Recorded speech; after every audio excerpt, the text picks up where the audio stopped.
میں ڈال دیا ہے، اس امام کی بارگاہ میں ہم خراج پیش کرنے کے لیے آتے ہیں جو فن حدیث کا بھی امام تھا، فن تفسیر کا بھی امام تھا، جو اللہ اکبر نعت گوئی کے فن کا بھی امام تھا، بلکہ جو فنون ہم ذکر کرتے ہیں وہ تمام علوم و فنون کا امام تھا، بلکہ وہ عشق و محبت کا بھی امام تھا۔ ہم ان کی بارگاہ میں خراج پیش کرنے کے لیے آتے ہیں، اور چونکہ وقت بہت زیادہ ہوا ہے، مجھے پتا چلا ہے کہ مغرب سے یہ محفل مکمل ہو جاتی ہے، حضور تاج الشریعہ کے قل پر مکمل ہونا تھی، لیکن تاخیر ہوئی اور مجھے خود بھی ایک دوسری محفل میں شریک ہونا ہے، اس وجہ سے میں بہت مختصر اپنے امام کی بارگاہ میں خراج پیش کر کے جو ہے وہ اپنی گفتگو کو مکمل کروں گا۔ اللہ تبارک و تعالی میری اور آپ سب کی حاضری کو امام اہل سنت کی بارگاہ میں قبول فرمائے، اور ہم اپنی جو مرادیں لے کر آئے ہیں اللہ تبارک و تعالی ہماری مرادوں کو امام اہل سنت کے صدقہ و طفیل قبول فرمائے۔ یہاں بہت مختصر میں ایک بات رکھنا چاہتا ہوں جو امام اہل سنت نے اپنے رسالے کے اندر نقل فرمایا ہے۔ میرے عزیز بھائیوں، ہم جس دور سے گزر رہے ہیں یہ پرفتن دور جو ہے، امام اہل سنت کا جو زمانہ تھا اس سے بہت مختلف زمانہ نہیں ہے۔ اس وقت کے اندر جو ہے وہ مکمل کوشش کی جا رہی ہے کہ مسلمانوں کو غریب کرو، اور غریب کر کے ان کے ایمان کو چھیننے کی کوشش کرو، اس لیے کہ کہا گیا ہے کہ غربت کبھی کبھی انسان کو کفر تک پہنچاتی ہے۔ یاد رکھیے، غربت کبھی کبھی انسان کو کفر تک پہنچاتی ہے، اس لیے اسلام دشمن طاقتیں یہ کوشش کر رہے ہیں کہ کسی بھی طرح سے مسلمانوں کو غربت کے دلدل میں ڈھکیل دیا جائے، مفلسی کے دلدل میں ڈھکیل دیا جائے، اور ان کو جو ہے اللہ اکبر غریب کر دو تاکہ یہ روٹی کے ٹکڑے ٹکڑے کو محتاج ہو جائیں، یہ لقمے لقمے کو محتاج ہو جائیں۔ جب ان کے بچے بھوک سے بلک رہے ہوں، جب ان کے بچے روٹی کے لیے سسکیاں لے رہے ہوں، تو ایک ہاتھ سے ہم روٹی پیش کریں اور پھر یہ معاہدہ کریں کہ روٹی لو اور ایمان کا سودا کرو، رقم لو اور ایمان کا سودا کرو۔ یاد رکھنا، ایمان اتنی بڑی دولت ہے، ایمان اتنی قیمتی نعمت ہے کہ اللہ اکبر،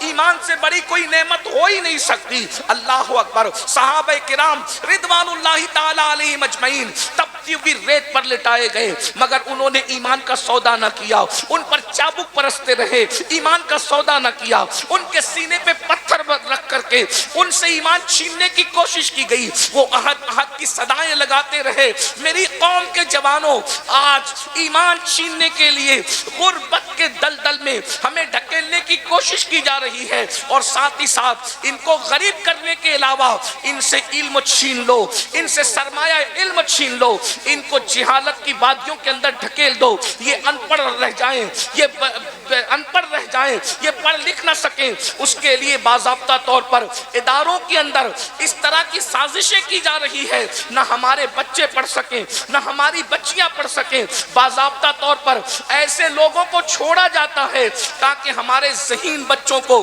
وہ نشے میں مبتلا کر دیں، دوستی کے بہانے نشے میں مبتلا کر دیں، یا پھر کسی کی محبت کے جال میں پھانس کر کے کتابوں سے توجہ کو ہٹا کر چہرے پڑھنے پہ مجبور کر دیں، اور بعد میں دھوکہ دے کر کے کہیں کا نہ رکھیں۔ ہمارے مسلم بچوں کے ٹیلنٹ سے دنیا خوف زدہ ہیں، انہیں پڑھنے نہ دیا جائے۔ جس دن یہ پڑھیں گے دنیا کی کوئی طاقت ان کا مقابلہ نہیں کر سکتی، جس دن یہ پڑھ لیں گے دنیا کا کوئی انسان ان کے برابر کھڑے نہیں رہ سکتا۔ اس کی وجہ یہ ہے ہم زندہ نبی کے ماننے والے ہیں، زندہ کتاب قرآن کے ماننے والے ہیں، زندہ خدا کے حی و قیوم کے ماننے والے ہیں، زندہ مذہب کے ماننے والے ہیں، زندہ مسلک کے ماننے والے ہیں، بلکہ اللہ اکبر ہمارے عقیدے میں تو اللہ کے اولیاء بھی زندہ ہیں، اور جن لوگوں نے یہ نعرہ لگایا تو زندہ ہے واللہ، تو زندہ ہے واللہ، میری چشم عالم سے چھپ جانے والے خدا نے ان کو بھی ایسی حیات جاویدہ عطا کر دی ہے کہ جہاں ان کا نام لے لیا جاتا ہے وہ محفلیں بھی زندہ ہو جاتی ہیں۔ نعرہ تکبیر، نعرہ رسالت، عرس رضوی، مدرسہ جامعہ نوریہ رضویہ۔ یہ بریلی شریف کی سرزمین علم کی زمین ہے، عشق کی زمین ہے، اہل سنت کے تحفظ کی زمین ہے، عقیدے کی حفاظت کی زمین ہے، بلکہ جب تک قیامت قائم نہیں ہو جاتی، بلکہ جب تک چاند و سورج نکلتے اور ڈوبتے رہیں گے، زمین کا ہر خوش عقیدہ مسلمان بریلی کے امام کے احسان کو کبھی فراموش خاموش نہیں کر سکے گا. ہر بندہ کہے گا اگر آج ایمان میں تر و تازگی ہے تو اس قلندر کی محنتوں کا نتیجہ ہے. جس نے آواز دی تھی انہیں جانا, انہیں مانا, نہ رکھا غیر سے کام. للہ الحمد میں دنیا سے مسلمان گیا. سبحان اللہ سبحان اللہ. اس موقع پر میں صرف امام اہل سنت کے ایک رسالے سے جو انہوں نے تحریر فرمایا تھا, تصنیف فرمایا تھا, اس کا نام ہے تدبیر فلاح نجات و اصلاح. امام اہل سنت کا جو رسالہ ہے تدبیر فلاح نجات و اصلاح, امام اہل سنت نے اس رسالے کے اندر بہت ساری باتیں کہی ہے. اس میں امام نے امت مسلمہ کی ترقی اور کامیابی کے لیے چند نکات پیش فرمائے ہیں. میں اس پر اپنی گفتگو کو پورا کر رہا ہوں. عرس رضوی میں آنے والوں اپنی آمد کو با مقصد بناؤ, صرف آ کر کے ایسے ہی مت چلے جاؤ. میں اپنی گفتگو کو چند سیکنڈ میں چند منٹ کے اندر مکمل کر رہا ہوں. میری گفتگو دھیان سے سننا. اللہ اکبر. میرے آقا صلی اللہ علیہ وآلہ وسلم کے دیوانوں, ہم لوگ کھا رہے ہیں, پی رہے ہیں, سو رہے ہیں, رسومات تلے زندگی گزار رہے ہیں. یاد رکھنا ستاروں کے آگے جہاں اور بھی ہے, ابھی عشق کے امتحان اور بھی ہے. تو شاہی ہے, پرواز ہے کام تیرا, تیرے سامنے آسماں اور بھی ہے. سب سے پہلی بات امام اہل سنت نے جو کہی تھی وہ یہ فرمائی تھی, میں اس میں سے کچھ نکات کو حذف کر رہا ہوں اور حذف کر کے چند نکات حالات کے تقاضے کے تحت پیش کر رہا ہوں. تھوڑی دیر بھائی آپ لوگ بیٹھ جائیں, مالہار والے بعد. ایک بار سب درود شریف پڑھ لیں. رب صلی وسلم دائما ابدا علی حبیبک خیر الخلق کلہم صلاۃ و سلام علیک یا سیدی یا جد الحسن والحسین. توجہ فرمائیں. پہلی چیز ہم سب کو یہ کوشش کرنا ہے, اس ملک میں اگر سر اٹھا کر کے جینا ہے تو پہلی چیز ہے کہ دیندار بنو, دیندار بنیے. دیندار وہ نہیں جو رسمی لوگ سمجھتے ہیں کہ ہم دیندار ہیں, بلکہ کیسے دیندار.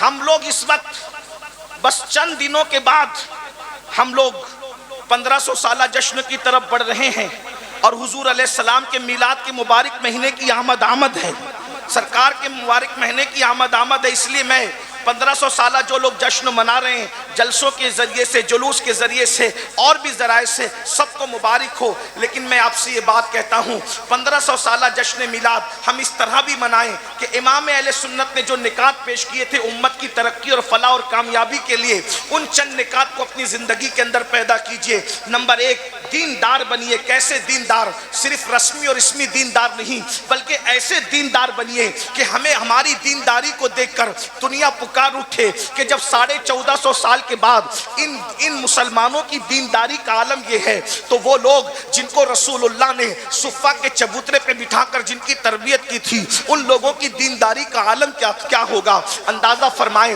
آج مسلمانوں کے اندر وہ دینداری نہیں ہے, بلکہ لوگ ہمیں دیکھ کر ہمارے مذہب سے بدظن ہوتے ہیں, ہمارے مسلک سے بدظن ہوتے ہیں. مسلمانوں کا, بہت سارے مسلمانوں کا حال یہ ہے, قرضہ لے لیا مگر قرضہ لینے کے بعد ادا نہیں کرتے, لوگوں کا قرضہ کھا جاتے ہیں, بیوپاریوں کا مال لے کر کے ہڑپ کر جاتے ہیں. آپ کو پتا ہے, اللہ اکبر, آج پوری دنیا کے اندر سب سے زیادہ اصلاح معاشرہ کے جلسے ہم سنی مسلمان کر رہے ہیں. اور کیا مسلمانوں کی اصلاح ہو جائے, مسلمانوں کی اصلاح ہو جائے. ایک جملہ کہہ کر آگے بڑھتا ہوں, ہم اپنے لقمے کی اصلاح کر لیں تو انشاءاللہ اصلاح معاشرہ کے جلسوں کی ضرورت ختم ہو جائے گی. آج جو ہمارے بچے شراب کے اڈوں پہ جا رہے ہیں, جوؤں کے اڈوں پہ جا رہے ہیں, زنا کے اڈوں پہ جا رہے ہیں, بدکاریوں کے اڈوں پہ جا رہے ہیں, ہزارہ ڈگریوں کے باوجود ہم اپنے بچوں کو صالح فکر نہیں دے پا رہے ہیں, ان کی صحیح تربیت نہیں کر پا رہے ہیں. اس کی سب سے بڑی وجہ یہ ہے کہ پیٹوں کے اندر جو لقمے ہیں وہ حلال نہیں رہ گئے.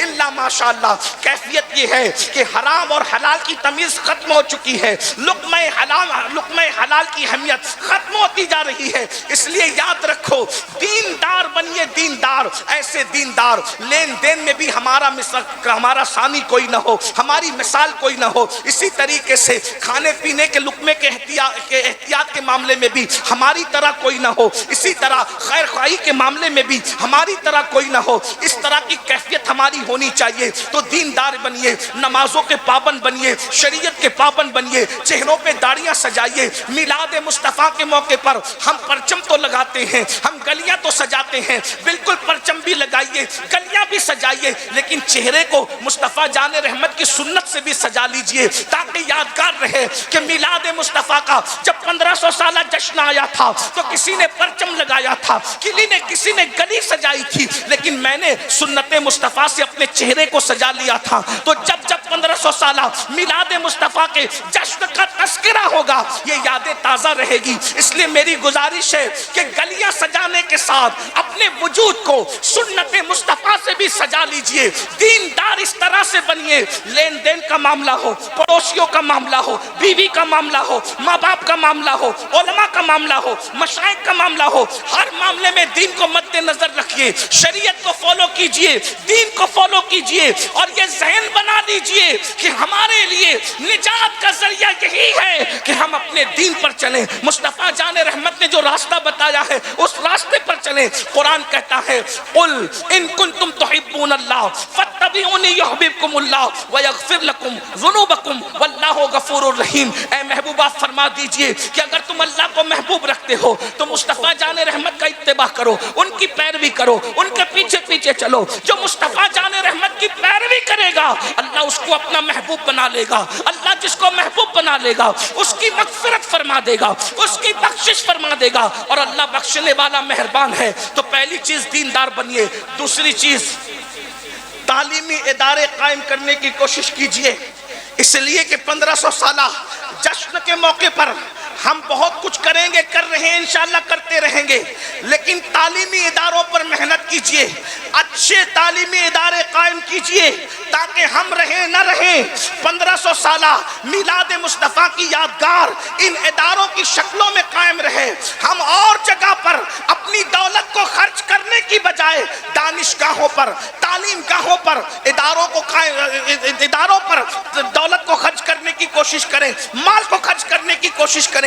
آج مسلمانوں کا مال پتہ نہیں کہاں کہاں خرچ ہو رہا ہے. بڑی معذرت کے ساتھ میں یہ بات کہوں، ہمیں بہت خوشی ہوئی ہے، بڑی مسرت ہوئی ہے کہ درگاہ اعلیٰ حضرت کے سجادہ نشین اور یہاں کے شہزادوں نے اعلان کیا کہ جو لوگ ڈی جے بجاتے ہوئے چادر لائیں گے ان کی چادر درگاہ اعلیٰ حضرت پر چڑھائی نہیں جائے گی. ورنہ پچھلے سال ہم نے دیکھا کہ اللہ اکبر اتنی لمبی لمبی چادریں. آپ سے پوچھتا ہوں اس مجدد کے دل پہ کیا گزرتی ہوگی جس نے یہ محنت کی تھی، یہ کہا تھا کہ درگاہ پر اگر ایک چادر ہے تو دوسری چادر نہ ڈالی جائے. اللہ اکبر، ایسی محنت کرنے والا مجدد جس نے قوم کو یہ شعور دیا ہو، یہ فکر دی ہو کہ درگاہیں چادر کی محتاج نہیں ہیں بلکہ تمہارے محلے کی بیوائیں چادروں کی محتاج ہیں، تمہارے محلے کی غریب بیٹیاں چادروں کی محتاج ہیں.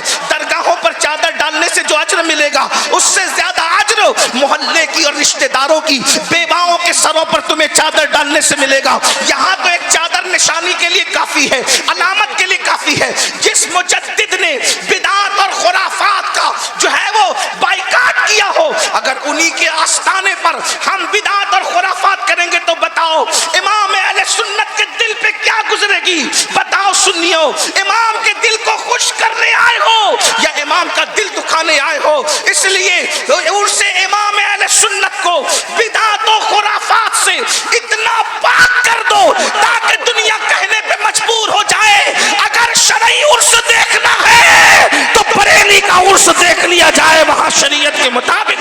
نعرہ تکبیر، نعرہ رسالت، نعرہ رسالت، مسلک اعلیٰ حضرت، مسلک اعلیٰ حضرت، عرس رضوی، عرس رضوی، نعرہ تکبیر. ہم چادر ڈالنے کے مخالف، چادر ڈالیے، شریعت مطہرہ نے جتنی اجازت دی اس کے مطابق ڈالیے، لیکن یہ بات کہتا ہوں 51,000 کی چادر چڑھانے کی بجائے 1,000 کی چادر چڑھائیے، 50,000 روپیے تعلیم کے نام پہ اعلیٰ حضرت کے نام پہ خرچ کر دیجئے، مفتی اعظم کے نام پہ خرچ کر دیجئے، غوث اعظم کے نام پہ خرچ کر دیجئے، غریب نواز کے نام پہ خرچ کر دیجئے، اس لیے کہ اعلیٰ حضرت علم دوست شخصیت تھے، انہوں نے علمی کارنامے انجام دیے ہیں۔ بلکہ میں تو یہ بھی کہتا ہوں ہمارے ماہرہ مطہرہ کے جو ہے وہ سرکار نور حضور مفتی اعظم کے پیر و مرشد کے صاحب سجادہ رفیق ملت حضرت علامہ سید نجیب حیدر میاں صاحب قبلہ اکثر عرسوں میں اعلان کرتے ہیں کہ جو ہے وہ عرس کے اندر آپ کچھ اور خریدنے کی بجائے کتابیں خرید کر لے جائیے اور اپنے محلے کے اماموں کو تحفے میں دیجئے، اپنے علماء کو تحفے میں دیجئے، اپنے مشائخ کو تحفے میں دیجئے۔ ارے آپ نہیں پڑھ سکتے، علماء کتابیں پڑھیں گے تو جب تک ان کا علم لوگوں کی رہنمائی کرتا رہے گا اس کا اجر ثواب آپ کو ملتا رہے گا، آپ کے مرحومین کو ملتا رہے گا۔ خدا کے لیے ترجیحات کی طرف توجہ دیجئے۔ میری گزارش ہے کہ تعلیم پر محنت کیجئے اور یہ کوشش کیجئے تعلیم گاہیں بھی بنائیے، تعلیم گاہیں بنانے کے ساتھ ساتھ جو ہے اپنے بچوں کو بھی پڑھائیے۔ ماہرہ شریف کا یہ پیغام آپ نے بارہا سنا ہوگا، آدھی روٹی کھائیں گے بچوں کو پڑھائیں گے، اپنے کسی بچے کو ان پڑھ مت رہنے دیجئے۔ کم سے کم ہمارا ہر بچہ گریجویٹ ہو، اللہ اکبر، اس کے لیے 8 گھنٹے کی بجائے 12 گھنٹے محنت کرنا پڑے تو محنت کیجئے۔ 10 سال اگر ہم نے تعلیم پر محنت کر لی تو یاد رکھیے امام احمد رضا نے ہمیں پیغام دیا ہے کہ لوگوں پر بوجھ مت بنیے بلکہ لوگوں کی ضرورت بنیے، اس لیے کہ جو قومیں بوجھ بنتی ہے ان کو ختم کر دیا جاتا ہے اور جو قومیں ضرورت بنا کرتی ہے لوگ ان کی عزت کرنے پر مجبور ہو جاتے ہیں۔ امام احمد رضا اپنی قوم پر بوجھ نہیں تھے بلکہ قوم کی ضرورت بن گئے تھے، اس لیے دوست بھی تعریف کرتے نظر آتے ہیں اور دشمن بھی تعریف کرتے نظر آتے ہیں۔ عشق محبت، عشق محبت، عشق محبت، عشق محبت، مسلک اعلیٰ حضرت، مسلک اعلیٰ حضرت۔ ہم اپنی قوم کی ضرورت بنے، اس لیے کہ ایک مثال کے ذریعے سمجھاتا ہوں، ضرورت بنو بوجھ مت بنو۔ ایک بات دیکھو، کیڑا تو کیڑا ہی ہوتا ہے، کیڑے کو کوئی پالتا ہے، کیڑے کو کوئی خریدتا ہے؟ کیڑے بیچے جاتے ہیں؟ نہیں بیچے جاتے، سب کیڑے مارے جاتے ہیں۔ لیکن آپ نے ریشم کا کیڑا دیکھا ہوگا، ریشم کا کیڑا مارا نہیں جاتا بلکہ ریشم کا کیڑا جو ہے پالا جاتا ہے۔ کیوں پالا جاتا ہے؟ کیونکہ وہ کیڑا بوجھ نہیں ہے بلکہ لوگوں کی ضرورت ہے، کیونکہ اس کے ذریعے سے لوگوں کو سلک ملتا ہے، ریشم ملتا ہے۔ اب پتہ چلا اگر کیڑا بھی ضرورت بنے تو لوگ اس کو بھی کھلانے پلانے پر پالنے پہ مجبور ہو جاتے ہیں۔ اب مسلمانوں بتاؤ، جب کیڑا ضرورت بن جائے تو لوگ اس کی قدر کرنے پہ مجبور ہو جاتے ہیں۔ اگر مصطفیٰ جان رحمت کا امتی لوگوں کی ضرورت بن جائے تو بتائیے لوگ اس کی عزت کرنے پہ مجبور ہوں گے کہ نہیں ہوں گے؟ اس لیے بوجھ مت بنو، ضرورت بنو، اور ضرورت بننے کے لیے آپ کو تعلیم کی طرف توجہ کرنا ہوگا، علم کی طرف۔ یہ بھی بات بتا دوں، اچھی عمارتیں بھی بناؤ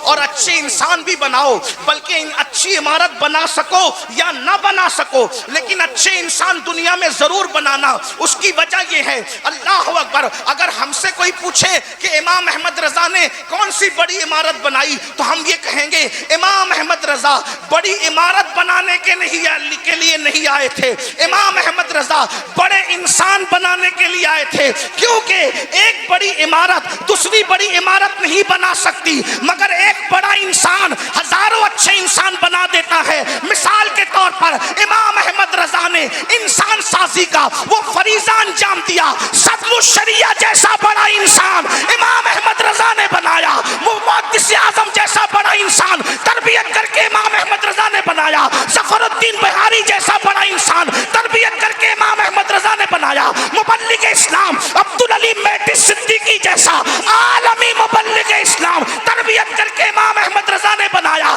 ایک صدر الشریعہ کو فقیہ کے طور پر پیش کیا، صدر الشریعہ نے حافظ ملت کو بنایا اور حافظ ملت نے لاکھوں مصباحیان علماء امت کو عطا فرمایا۔ مسلک اعلیٰ حضرت، عرس اعلیٰ حضرت، حضرت سید امیر القادری صاحب قبلہ۔